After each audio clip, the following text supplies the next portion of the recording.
മാതൃദേശൻ news exclusive. Ernakulam ജില്ലയിലെ ദ്വീപ് സമൂഹത്തിന്റെ വികസനത്തിനായി രൂപീകരിച്ച ഗോശ്രീ ദ്വീപ് വികസന അതോറിറ്റി കഴിഞ്ഞ 8 വർഷമായി പുതിയ ഒരു പദ്ധതിയും ആവിഷ്കരിക്കുകയോ നടപ്പിലാക്കുകയോ ചെയ്തിട്ടില്ല. ശമ്പള ഇനത്തിൽ മാത്രമായി ഒരു മാസം 15 ലക്ഷത്തിലധികം രൂപ 14 ജീവനക്കാർക്കായി മാത്രം നൽകി വരുമ്പോഴാണ് വികസന പദ്ധതിക്ക് പുറംതിരിഞ്ഞു നിൽക്കുന്ന അതോറിറ്റിയുടെ ഈ സമീപനം. മാതൃദേശൻ ന്യൂസ് എക്സ്ക്ലൂസീവ്. വിശദമായ വാർത്തയിലേക്ക്.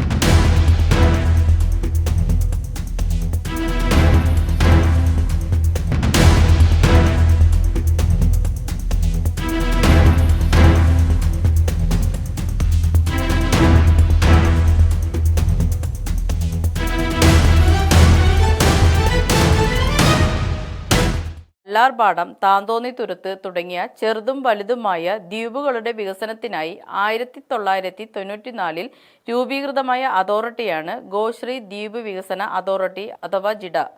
സംസ്ഥാന മുഖ്യമന്ത്രി ചെയർമാനും കൂടാതെ അതോറിറ്റി സെക്രട്ടറിയും 14 ജീവനക്കാരും അടങ്ങുന്നതാണ് ജിഡ അതോറിറ്റി. വിശാലമായ ഓഫീസ് സൗകര്യവും കെട്ടിടവും ജിഡയ്ക്കായി ഒരുക്കിയിട്ടുണ്ട്. കഴിഞ്ഞ 8 വർഷമായി ദ്വീപ് വികസനത്തിനായി പുതിയതായ പദ്ധതികൾ രൂപീകൃതമാവുകയോ നടപ്പിലാക്കുകയോ ഈ അതോറിറ്റി ചെയ്തിട്ടില്ല.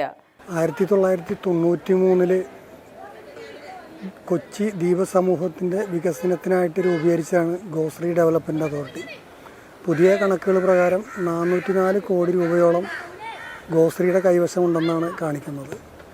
2016 മുമ്പ് ആരംഭിച്ചിട്ടുള്ള 26ഓളം പദ്ധതികളാണ് ഇപ്പോൾ നടന്നുകൊണ്ടിരിക്കുന്നത്. അതിൽ തന്നെ പലതും പൂർത്തീകരിച്ചിട്ടില്ല. 2016 ശേഷം ഒറ്റ പദ്ധതി പോലും ആരംഭിച്ചിട്ടില്ല എന്നാണ് നമുക്ക് ഈ രേഖകൾ നോക്കുമ്പോൾ മനസ്സിലാവുന്നത്. ഈ കൊച്ചി ദ്വീപ സമൂഹത്തിന് വേണ്ടി രൂപീകരിച്ചിട്ടുള്ള വികസന അതോറിറ്റിയിൽ 404 കോടി രൂപയോളം വികസന പദ്ധതികൾക്ക് ഉപയോഗിക്കാതെ നീക്കിയിരിപ്പായിട്ട് ബാങ്കിൽ കിടക്കുകയാണ്. കേരളത്തിൽ പല അതോറിറ്റികൾക്കും പണമില്ലാത്തതിൻ്റെ പേരിൽ പ്രവർത്തനം നിലച്ച അവസ്ഥയിലാണ്. പണം കൈവശമുണ്ടായിട്ടും വികസന പ്രവർത്തനത്തിന് ആവശ്യമായ പദ്ധതികൾ രൂപീകരിക്കാതെ വെറും ഒരു കാഴ്ച വസ്തു പോലെ നിലനിൽക്കുന്ന ഒരു അതോറിറ്റിയായിട്ട് ഇത് മാറിക്കൊണ്ടിരിക്കുകയാണ്. ഈ ദ്വീപ് വികസന അതോറിറ്റിക്കുള്ള പണം കൃത്യമായിട്ട് ചെലവഴിക്കുകയാണ് കൊച്ചിയുടെ മുഖച്ഛായ തന്നെ മാറുന്ന ഒരു സ്ഥിതിയിലേക്ക് ഗോശ്രീ ഡെവലപ്മെൻറ്റ് അതോറിറ്റി കീഴിൽ വരുന്ന പഞ്ചായത്തുകളിലേക്കുള്ള നമ്മുടെ പാലങ്ങളും പശ്ചാത്തല റോഡുകളൊക്കെ വികസിക്കുകയാണെങ്കിൽ അവിടെ താമസിക്കുന്നവരുടെ ജീവിത നിലവാരം വളരെയേറെ മികച്ച രീതിയിൽ മുന്നോട്ട് കൊണ്ടുപോകാനും ഈ കൈവശമിരിക്കുന്ന 404 കോടി രൂപയുടെ ഫണ്ട് കൃത്യമായിട്ട് വിനിയോഗിച്ചു കഴിഞ്ഞാൽ ആ ദ്വീപ സമൂഹത്തിൻ്റെ പ്രവർത്തനം നല്ല രീതിയിൽ കൊണ്ടുപോകാൻ കഴിയും. ജിഡ രൂപീകൃതമായതിനു ശേഷം 25 പദ്ധതികൾ നടപ്പിലാക്കാൻ ആസൂത്രണം ചെയ്യുകയും ഫണ്ട് വകയിരുത്തുകയും ചെയ്തു. കോടിക്കണക്കിന് രൂപയാണ് ഇങ്ങനെ മാറ്റിവെച്ചിരിക്കുന്നത്. ഇവയിൽ 10 പദ്ധതികൾ മാത്രമാണ് ജിഡയ്ക്ക് പൂർത്തിയാക്കാൻ ഇതുവരെ കഴിഞ്ഞത്. 5 പദ്ധതികൾക്ക് നിയമപരമായ അനുമതി നേടിയെടുക്കാൻ പോലും ജിഡ അതോറിറ്റിക്ക് കഴിഞ്ഞിട്ടില്ല. അവശേഷിക്കുന്ന 10 പദ്ധതികൾ നടന്നുകൊണ്ടിരിക്കുന്നു എന്ന് പറയുമ്പോഴും ഒച്ചിഴയുന്ന വേഗത്തിലാണ് അവയുടെ പ്രവർത്തനം. കടമക്കുടി പഞ്ചായത്തിനെയാണ് ഏറ്റവും കൂടുതൽ അവഗണിച്ചിട്ടുള്ളത്. കടമക്കുടി പഞ്ചായത്തിലെ ദ്വീപുകൾ തമ്മിൽ ബന്ധിപ്പിക്കുന്ന പദ്ധതിയിൽ ആകെ പൂർത്തീകരിച്ചിട്ടുള്ളത് മൂലമ്പള്ളി പിഴല പാലം മാത്രമാണ്. ആ പാലത്തിന് കണക്ട് ചെയ്തുകൊണ്ട് കടമക്കുടി പഞ്ചായത്തിലെ ഏറ്റവും സ്ഥിരാകേന്ദ്രമാണ് പിഴല. പഞ്ചായത്തും അതുപോലെ ആശുപത്രികളും മറ്റ് ഇതര സ്ഥാപനങ്ങളിലൂടെയുള്ള ഒരു പ്രദേശമാണ്.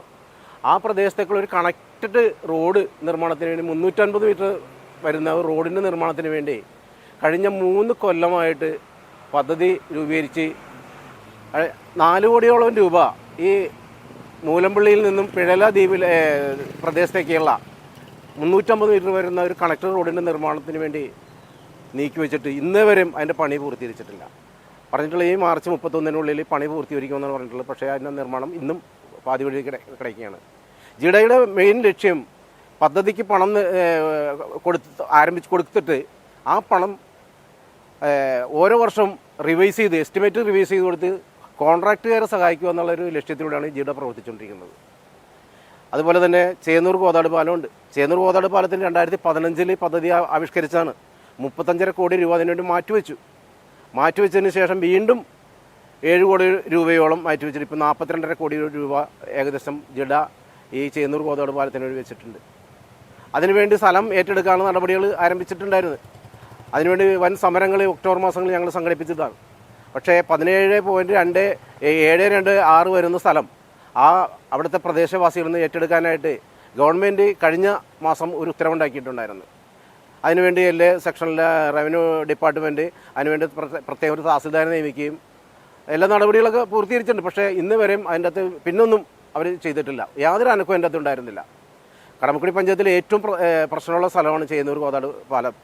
കാരണം ഞങ്ങളെ സംബന്ധിച്ചിടത്തോളം ഞങ്ങളുടെ പ്രദേശവാസികൾക്ക് ഏറ്റവും പെട്ടെന്ന് എളുപ്പത്തിൽ സിറ്റിയിലേക്ക് കടന്നു ചെല്ലാവുന്നൊരു മാർഗ്ഗമാണത്. ഞങ്ങളുടെ പ്രളയകാലത്തൊക്കെ ഞങ്ങൾ ഒരുപാട് വിഷമിച്ചിട്ടുള്ള ആളുകളാണ്. കാരണം പ്രളയത്തിൻ്റെ വെള്ളം കിഴക്ക് നിന്ന് ഒഴുകുമ്പോൾ കിഴക്കോട്ട് നടന്നുപോയി ജീവൻ രക്ഷപ്പെട്ടിട്ടുള്ള ആളുകളാണ് ഞങ്ങളുടെ പ്രദേശത്തുള്ള മുഴുവൻ ജനങ്ങൾ. അപ്പോൾ ആ പദ്ധതിയും ഇത് പാതി വഴി കിടക്കുകയാണ്. അതുപോലെ തന്നെ ചേന്നൂർ ചരിയന്തുരുത്ത് പാലം, ചേന്നൂരിൽ നിന്ന് പിഴലയ്ക്കൊരു പാലം, അങ്ങനെ 2 പാലമുണ്ട്. ചേന്നൂർ പിഴല പാലത്തിന് വേണ്ടി 20 കോടി രൂപ മാറ്റി വെച്ചിട്ടുണ്ട്. അതുപോലെ ചേന്നൂർ ചരിയന്തുരുത്ത് പാലത്തിന് വേണ്ടി 21.5 കോടി രൂപ മാറ്റി വെച്ചിട്ടുണ്ട്. പക്ഷേ ഈ പദ്ധതികൾ വെറുതെ പദ്ധതിയിൽ മാത്രം എന്നുവെച്ചാൽ കടലാസിൽ മാത്രം ഒതുങ്ങിപ്പോയിരിക്കുകയാണ്. യാതൊരു നടപടിയും പിന്നീട് ഈ പറയുന്ന ജിഡ ചെയ്യുന്നില്ല. ജിഡയുടെ കുറേ 20 ഉദ്യോഗസ്ഥർക്ക് സുഖിക്കാൻ വേണ്ടി മാത്രമാണ് ഈ പദ്ധതി ഇങ്ങനെ നീട്ടി കൊണ്ടുപോകുന്നതാണ് ഞങ്ങൾക്ക് മനസ്സിലാക്കാൻ കഴിയുന്നത്. അതുകൊണ്ട് കഴിയുന്നതും ഈ തുക ഇപ്പോൾ ഏതും 32.5 കോടി രൂപ എല്ലാ വർഷവും ഇത് പലിശ ഇനത്തിൽ കിട്ടുന്നുണ്ട് ജിഡയ്ക്ക്. ആ പലിശയുടെ 2 വർഷത്തെ പലിശ ഉണ്ടെങ്കിൽ മാത്രം ചേന്നൂർ കോതാട് പാലത്തിൻ്റെ പണി തീർക്കാം, ചരിയന്തുരത്തിൽ 2 പാലത്തിൻ്റെ പണി തീർക്കാം. പക്ഷെ ഇതൊന്നും ജിഡയുടെ ഭാഗത്തു നിന്ന് യാതൊരു നടപടികളും ഇല്ലാതെ വെറുതെ ഈ പണത്തിൻ്റെ പുറത്ത് അടയിരിക്കുന്ന ഒരു പ്രസ്ഥാനമായിട്ട് ജിഡ മാറിയിരിക്കുകയാണ്. അതിൽ കടമക്കുടി പഞ്ചായത്തിലെ മുഴുവൻ ജനങ്ങൾക്കും ആ കാര്യത്തിൽ അമർഷമുണ്ട്. ജിഡയുടെ കുറേ ഉദ്യോഗസ്ഥന്മാരെ സംരക്ഷിക്കാൻ വേണ്ടി മാത്രമായിട്ടാണ് ഈ പദ്ധതി ഈ ജിഡ അതോറിറ്റി നിലകൊള്ളുന്നതെന്നാണ് ഞങ്ങൾക്ക് മനസ്സിലാക്കാൻ കഴിയുന്നത്. അപ്പോൾ എൻ്റെ ഒരു അഭിപ്രായം ഞാൻ പറയുകയാണ്, ഈ ഇപ്പോൾ 400 ചില കോടിയോളം രൂപ വിവിധ ബാങ്കുകൾ നിക്ഷേപിച്ചിട്ടുണ്ട്. ജില്ലാ സഹകരണ ബാങ്കിൽ നിക്ഷേപിച്ചിട്ടുണ്ട്, യൂണിയൻ ബാങ്കിലുണ്ട്, സംസ്ഥാന ട്രഷറി ജില്ലാ ട്രഷറിയിൽ നിക്ഷേപിച്ചിട്ടുണ്ട്. ഈ പണം ഉണ്ടെങ്കിൽ ഞങ്ങളുടെ കടമക്കുടി പഞ്ചായത്തിലെ അവിടെ നിന്ന് നിക്ഷേപിച്ച പണത്തിൻ്റെ പലിശക്കാശ് ഉണ്ടെങ്കിൽ ഞങ്ങളുടെ ഇവിടുത്തെ പദ്ധതികൾ ഒട്ടനവധി വികസന പ്രവർത്തനം നടത്താം. ഈ കാര്യത്തിൽ ഉദ്യോഗസ്ഥരും അതുപോലെ ഗോശ്രീ ദ്വീപ് വികസന അതോറിറ്റിയുടെ ചെയർമാൻ മുഖ്യമന്ത്രിയാണ്. അദ്ദേഹത്തിന് പോലും ഇക്കാര്യത്തിൽ യാതൊരു താല്പര്യമില്ലെന്നാണ് ഞങ്ങൾക്ക് മനസ്സിലാക്കാൻ കഴിയുന്നത്. ഇതിൻ്റെ മെല്ലേപ്പോക്ക് കണ്ടിട്ട് അദ്ദേഹം ഒരു സെക്രട്ടറി നിയമിച്ചു. ജില്ലാ കളക്ടറായിരുന്നു ആദ്യം സെക്രട്ടറി, അതിനുശേഷം സ്ഥിരം ഒരു സെക്രട്ടറി നിയമിച്ചു.